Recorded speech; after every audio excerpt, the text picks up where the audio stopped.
A lei alterou algumas coisas em relação à violência de gênero, né? Mesmo que não tenha morte, doutora, pode ter? Mesmo que não tenha morte. A lesão corporal praticada no Maria da Penha, uma lesão corporal leve, tinha pena máxima de 2 anos, agora ela passa de 2 a 5. Isso é importante porque altera o regime de cumprimento inicial da pena também.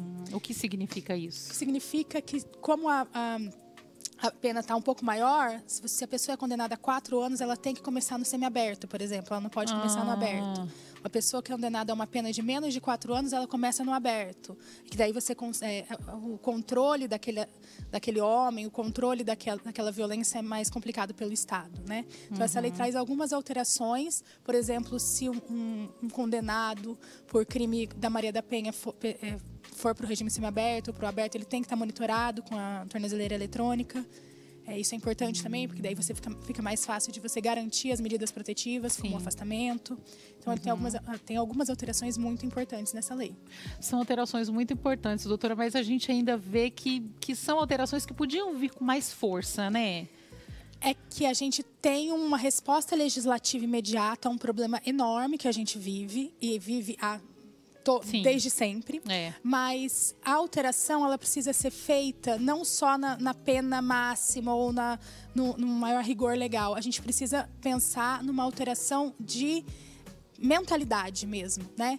Isso é o mais difícil. Uma educação, nem que seja na base aí de dizer, se você cometer esse crime, você vai ser penalizado. Sim, exatamente. É lógico que uma pena tão alta assim, afasta e talvez assuste, mas como a gente vive um momento, principalmente em relações domésticas, em que essa questão de gênero é muito complicada e a mulher muitas vezes depende economicamente, há uma dependência emocional, a gente tem que lembrar que o agressor, ele não é sempre um monstro. A gente tem, desde os anos 2000 aí, há um trabalho midiático mesmo de falar-se sobre violência doméstica, de falar-se sobre violência contra a mulher, mas às vezes colocando o agressor contra um monstro, um vilão terrível, mas ao mesmo tempo que ele pratica violência, ele também é o pai dos filhos, é a pessoa por quem ela se apaixonou, é a pessoa com quem ela muitas vezes é a pessoa por quem ela ainda é apaixonada, né, doutora? Eu acho que é aí que está o grande problema da mulher não conseguir também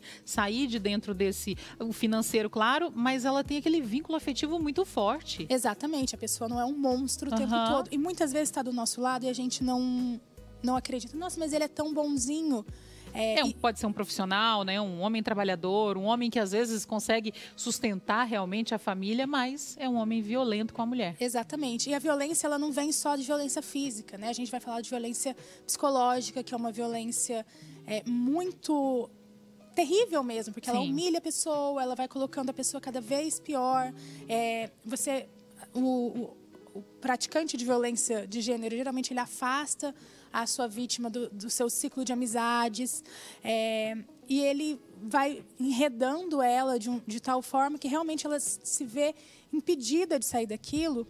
E a gente ainda tem uma cultura de que casamento é assim mesmo, de que relação é assim mesmo, é difícil.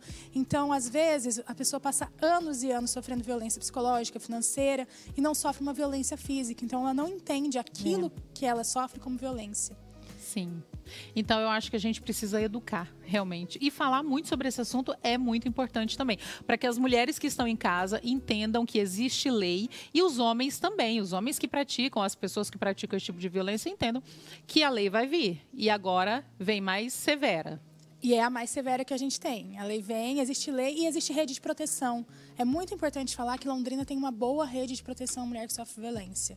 A gente tem centro de atendimento à mulher, a gente tem uma delegacia especializada, em que pese não serviço 24 horas ainda, tem uma delegacia especializada, a gente tem uma rede de proteção. Então, o que é importante ser dito também é que a mulher que sofre violência, ela não está sozinha. Que ela tem meios para procurar ajuda e que ela não precisa ficar nessa violência e sofrer isso por achar que está sozinha, porque ela não está sozinha. Existe vida além disso daí que você vive na tua casa, muitas vezes, e que quem está de fora não enxerga. Doutora, muito obrigada. E que seja aí realmente uma lei que funcione, né, doutora? Vamos torcer para que a gente mude essa mentalidade. Com certeza. Muito obrigada, doutora. Até mais.